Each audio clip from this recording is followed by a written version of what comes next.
En novembre 2019, la Sofico a initié un partenariat public-privé avec la société LUA, qui vise à la modernisation et à l'entretien du réseau d'éclairage, du réseau structurant. C'est pas moins de 100 000 points lumineux qui devront être modernisés. Fini les lampes au sodium orange que nous connaissons. Ce sont 100 000 lampes LED qui seront déployées et dont l'intensité sera pilotée à partir du centre PEREX, notamment en fonction des conditions météo, en fonction des conditions de trafic, de l'occurrence de chantier ou même de l'accidentologie.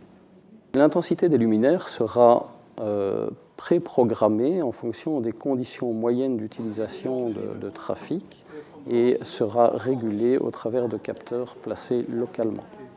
Le LED offrira plus d'économie, plus d'écologie, notamment au travers d'une réduction de la consommation énergétique d'environ 78%, mais aussi plus de sécurité par un meilleur rendu des couleurs. À ce jour, c'est pas moins de 30 000 points qui ont été réhabilités, soit environ 700 km d'autoroute déjà réalisés.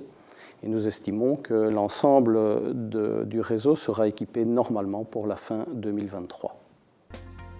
À la Sofico, nous gérons et valorisons aussi le réseau fibre optique de la région wallonne, long d'environ 4000 km. Ce réseau fibre optique est utilisé pour nos propres besoins, notamment dans le cadre du déploiement des autoroutes intelligentes, par le raccordement de caméras de surveillance, mais aussi est mis à disposition du service public de Wallonie pour la gestion du trafic sur la voie d'eau. Dans la période de pandémie que nous connaissons, il faut reconnaître que les télécommunications soutiennent l'économie mondiale, notamment en permettant le télétravail.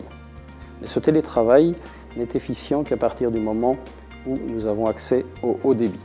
Et dans ce cadre, la Sofico a déployé son nouveau plan stratégique fibre optique qui vise à raccorder environ 90% des parcs d'activité économique wallons. Nous espérons pouvoir, dans les années qui viennent, raccorder 100% de ces parcs d'activité économique.